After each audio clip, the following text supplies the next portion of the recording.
વિદ્યાર્થી મિત્રો, હવે આપણે સમજીશું કે શું કોઈ દ્રવ્ય એ પોતાની અવસ્થાને બદલી શકે છે? તો હા, એક્ઝામ્પલ તરીકે આપણે જાણીએ છીએ કે પાણીની 3 અવસ્થાઓ છે, અથવા તો પાણી એ આપણને 3 સ્વરૂપે જોવા મળે છે.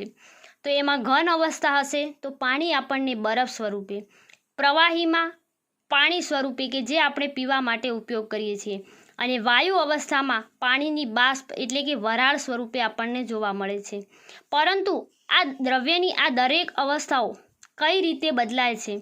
તો આ અવસ્થાઓ એ વિવિધ પરિબળોની અસર દ્વારા બદલાય છે. એટલે કે વિવિધ પરિબળોની અસર દ્વારા આ અવસ્થાઓમાં ફેરફાર થાય છે. તો પ્રથમ પરિબળ આપણે સમજીશું કે તાપમાનના ફેરફારની એ દ્રવ્યની અવસ્થા ઉપર શું ફેરફાર થાય છે અથવા તો શું અસર થાય છે. તો જો ઘન પદાર્થનું તાપમાન વધારવામાં આવે તો તે પદાર્થના કણોની ગતિ ઉર્જા વધે છે. એટલે કે કણો થોડા વધારે ઝડપથી ગતિ કરે છે, અને ગતિ ઉર્જા વધવાથી કણો વધુ ઝડપથી કંપન એટલે કે વાઇબ્રેટ થાય છે, અથવા તો કંપન કરે છે એટલે કે વાઇબ્રેશન કરે છે. તો તાપમાન એટલે કે ઉષ્મા અથવા તો ગરમી દ્વારા આપવામાં આવેલી એ ઉર્જા કણો વચ્ચેના આકર્ષણ બળને નબળું પાડે છે. એટલે કે આપણે જાણીએ છીએ કે ઘન પદાર્થમાં કણો એ એકબીજા સાથે ચુસ્ત રીતે વધારે આકર્ષણ બળથી જોડાયેલા હોય છે. એ આકર્ષણ બળ એ ગરમી એટલે કે ઉષ્મા ઉર્જા દ્વારા નબળું પડે છે. તો આવા સમયે ઓછા આકર્ષણ બળને લીધે કણો એ પોતાનું જે નિશ્ચિત સ્થાન હોય છે એ છોડી અને વધુ સ્વતંત્ર રીતે ગતિ કરવા લાગે છે. એટલે કે એકબીજાથી થોડા દૂર જાય છે. તો તાપમાન વધવાથી ઘન પદાર્થ એ પ્રવાહીમાં રૂપાંતર પામે છે. ઘન પદાર્થનું ગલન બિંદુ.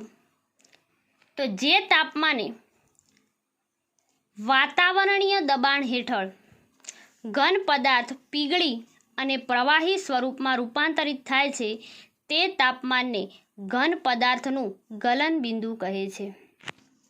તો કોઈ પણ ઘન પદાર્થનું ગલન બિંદુ એ તેમાં રહેલા કણો વચ્ચેના આકર્ષણ બળની પ્રબળતા દર્શાવે છે. એટલે કે કોઈ પણ ઘન પદાર્થ હોય એના કણો એ કેટલા મજબૂતાઈથી જકડાયેલા છે એ આકર્ષણ બળની પ્રબળતા દર્શાવે છે. એટલે કે વિવિધ જે ઘન પદાર્થો હોય છે એમના ગલન બિંદુ જુદા જુદા હોય છે, અને ઘનના પ્રવાહી સ્વરૂપમાં રૂપાંતરણની પ્રક્રિયાને ગલન પ્રક્રિયા પણ કહે છે. તો એક્ઝામ્પલ તરીકે આપણે લઈશું બરફ એટલે કે પાણીનું ઘન સ્વરૂપ.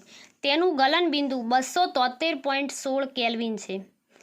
તો કેલ્વિન એ તાપમાનનો SI એકમ છે, અને કેલ્વિનનું મૂલ્ય થશે 0 અંશ Celsius is equal to 273.16 kelvin, એટલે કે 273.16 કેલ્વિન.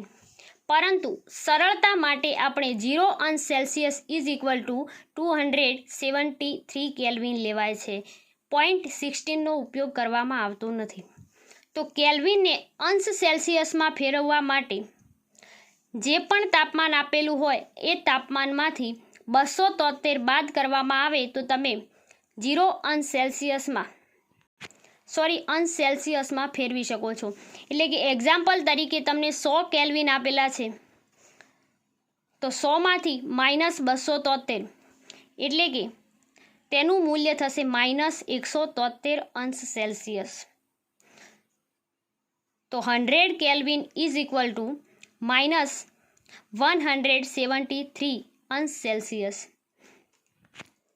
અને એ જ રીતે જો 100 અંશ સેલ્સિયસને કેલ્વિનમાં ફેરવવા હોય તો 100 અંશ Celsius is equal to 100 plus 2073 is equal to 373 kelvin.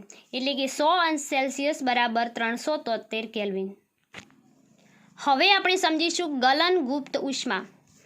એટલે કે પદાર્થના ગલન બિંદુ જેટલા તાપમાને અને 1 વાતાવરણ દબાણે 1 કિલોગ્રામ ઘન પદાર્થને પ્રવાહી અવસ્થામાં રૂપાંતરિત કરવા માટે જે જરૂરી ઉષ્મા ઉર્જા છે તેને ગલન ગુપ્ત ઉષ્મા કહે છે.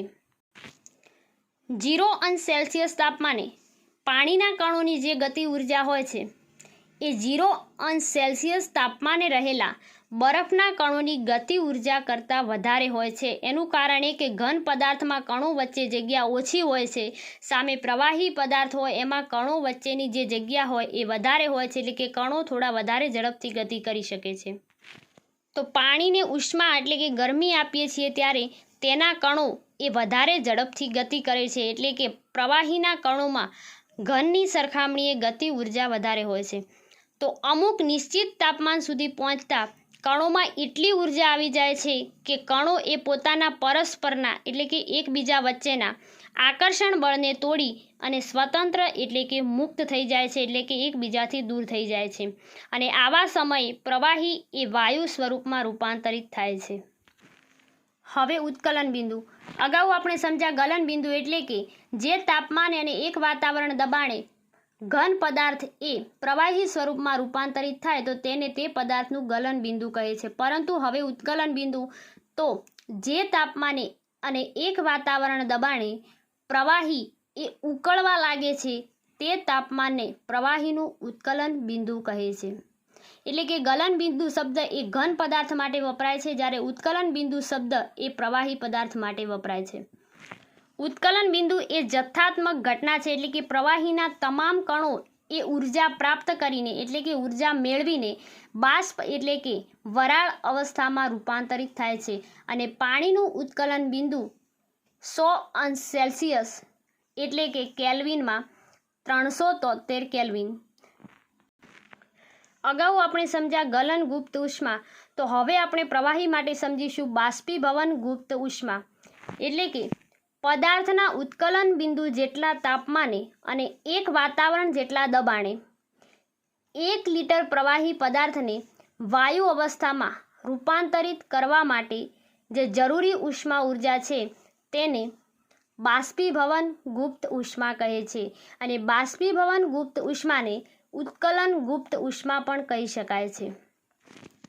100 અંશ સેલ્સિયસ એટલે કે 300 કેલ્વિન તાપમાને 373 કેલ્વિન તાપમાને પાણીની બાષ્પના કણોમાં 100 અંશ સેલ્સિયસ તાપમાને રહેલા પાણીના કણો કરતાં વધુ ગતિ ઉર્જા હોય છે।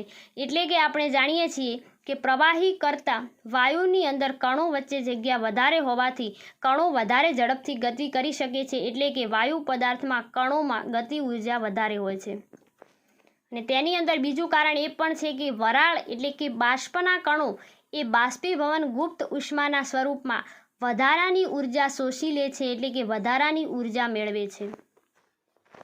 ઘન અવસ્થામાં રહેલા પદાર્થને ઉષ્મા આપવામાં આવે એટલે કે ગરમ કરવામાં આવે તો તે પ્રવાહી અવસ્થામાં એટલે કે પ્રવાહી સ્વરૂપમાં ફેરવાય છે, જ્યારે પ્રવાહી અવસ્થામાં રહેલા પદાર્થને ઉષ્મા આપવામાં આવે એટલે કે ગરમ કરવામાં આવે તો તે વાયુ સ્વરૂપમાં ફેરવાય છે। અને આ જ પ્રક્રિયાને રિવર્સ કરવામાં આવે એટલે કે વાયુ અવસ્થાને ઠંડુ કરવામાં આવે એટલે કે એનું તાપમાન ઘટાડવામાં આવે તો તે પ્રવાહીમાં ફેરવાય છે અને પ્રવાહીનું તાપમાન ઘટાડવામાં આવે ત્યારે તે ઘન અવસ્થામાં ફેરવાય છે। તો આમ તાપમાનમાં ફેરફાર કરીને પદાર્થની અવસ્થા એટલે કે પદાર્થના સ્વરૂપોમાં ફેરફાર કરી શકાય છે। એક્ઝામ્પલ તરીકે ઘનમાંથી પ્રવાહી અને પ્રવાહીમાંથી વાયુ। પરંતુ ઘણા એવા પદાર્થો છે કે ઘન પદાર્થો એ ઘનમાંથી પ્રવાહીમાં રૂપાંતર થયા વગર જ સીધા વાયુમાં રૂપાંતરિત થાય છે અને ઠંડા પાડવામાં આવે તો ફરીથી એ પ્રવાહીમાં રૂપાંતર થયા વગર જ ઘનમાં રૂપાંતરિત થાય છે। તો આવા પદાર્થો માટે આપણે સમજીશું ઉર્ધ્વપાતન।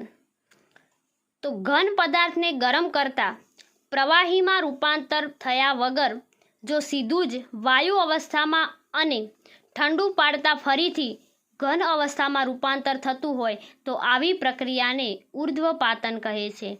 એક્ઝામ્પલ તરીકે એમોનિયમ ક્લોરાઇડ એટલે કે કપૂર।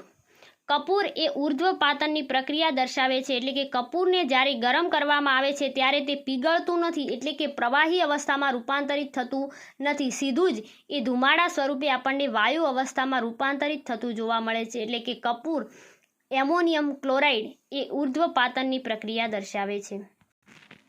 ત્યારબાદ આપણે સમજીશું કે દબાણના ફેરફારની દ્રવ્યની અવસ્થા ઉપર શું અસર થાય છે। તો દ્રવ્યની જુદી જુદી અવસ્થામાં ઘટક કણોના વચ્ચેના જે અંતર હોય એ પણ જુદા જુદા હોય છે. એટલે કે દાખલા તરીકે તમે દ્રવ્ય ઘન સ્વરૂપે હશે તો એની અંદર કણો વચ્ચેનું જે અંતર હશે એ ખૂબ ઓછું હશે. એની સરખામણીમાં પ્રવાહીમાં કણો વચ્ચેનું અંતર થોડું વધારે હશે, જ્યારે ઘનની સરખામણીમાં જે વાયુ સ્વરૂપમાં રહેલા જે કણો હોય છે એની અંદર અંતર ખૂબ જ વધારે હોય છે. તો એક્ઝામ્પલ તરીકે આપણે લઈશું કે ગેસ સિલિન્ડરમાં ભરેલા વાયુ ઉપર દબાણ આપવામાં આવે, એટલે કે વાયુનું સંકોચન કરવામાં આવે અથવા તો વાયુના કણો વચ્ચેનું અંતર ઘટે છે. તો દબાણ વધવાથી અથવા તો દબાણ ઘટવાથી પણ પદાર્થની અવસ્થા બદલાય છે. તો દબાણ વધે અને તાપમાન ઘટે તો વાયુ એ પ્રવાહીમાં રૂપાંતરિત થાય છે. અને ઘન કાર્બન ડાયોક્સાઇડ એક એક્ઝામ્પલ છે કે ઘન કાર્બન ડાયોક્સાઇડને ઊંચા દબાણે સંગ્રહિત કરવામાં આવે છે, એટલે કે એના જે વાયુરૂપ કણોનું જે કદ છે, કણો વચ્ચેનું અંતર છે એ ઘટાડવામાં આવે છે અને ઊંચા દબાણે એને સંગ્રહ કરવામાં આવે છે. તો જો દબાણ એ એક વાતાવરણ એટલે કે એક એટીએમ એટલે કે એટમોસ્ફિયર હોય તો ઘન કાર્બન ડાયોક્સાઇડ એ પ્રવાહી અવસ્થામાં આવ્યા વગર જ વાયુ અવસ્થામાં પરિવર્તિત થાય છે. અને આથી જ ઘન CO2 એટલે કે ઘન કાર્બન ડાયોક્સાઇડને સૂકો બરફ એટલે કે ડ્રાય આઈસ પણ કહે છે. તો આમ પદાર્થની ઘન, પ્રવાહી અને વાયુ અવસ્થાઓ એ દબાણ અને તાપમાન દ્વારા નક્કી થાય છે. એટલે કે દબાણના વધારા સાથે અથવા તો ઘટાડા સાથે અથવા તાપમાનના વધારા કે ઘટાડા સાથે દ્રવ્યની અવસ્થાઓ બદલાય છે. વાયુનું દબાણ માપવા માટેનો એકમ વાતાવરણ વપરાય છે, એટલે કે વાતાવરણ એકમને એટીએમ સ્વરૂપે પણ ઓળખવામાં આવે છે. એટીએમનું ફૂલ ફોર્મ છે એટમોસ્ફિયર અને એક ATM is equal to 1.01 multiply 10⁵ pascal, એટલે કે એક એટીએમ બરાબર 1.01 ગુણ્યા 10⁵ પાસ્કલ. તો પાસ્કલ એ પણ દબાણનો એસઆઈ એકમ છે અને એની સંજ્ઞા છે PA. હવે આપણે સમજીશું કે ઘન, પ્રવાહી અને વાયુ આ ત્રણ અવસ્થાઓ વચ્ચેનું આંતરિક રૂપાંતરણ કઈ રીતે થાય છે. એટલે કે એક્ઝામ્પલ તરીકે જો ઘન પદાર્થને ગલન એટલે કે પીગાળવામાં આવે તો પ્રવાહી સ્વરૂપમાં રૂપાંતરિત થાય છે અને પ્રવાહી સ્વરૂપનું બાષ્પીભવન કરવામાં આવે એટલે કે ઉકાળવામાં આવે તો તે વાયુ સ્વરૂપમાં રૂપાંતરિત થાય છે. અને વાયુ પદાર્થ એ સીધો ઉર્ધ્વપાતનની પ્રક્રિયાથી ઘન સ્વરૂપમાં પણ ફેરવાઈ શકે છે. ત્યારબાદ વાયુ સ્વરૂપ જે હોય એને એટલે કે વાયુના કણોનું સંકોચન કરવામાં આવે એટલે કે સંઘનનની પ્રક્રિયાથી વાયુ પદાર્થ એ પ્રવાહી અવસ્થામાં પણ ફેરવાઈ શકે છે અને પ્રવાહીના કણોનું ઠારણની પ્રક્રિયા એટલે કે ઘનીકરણની પ્રક્રિયાથી ઘન સ્વરૂપમાં પણ ફેરવી શકાય છે અને ઘન પદાર્થ એ ઉર્ધ્વપાતનની પ્રક્રિયાથી સીધો વાયુ અવસ્થામાં પણ ફેરવાઈ શકે છે. ત્યારબાદ આપણે સમજીશું બાષ્પીભવન.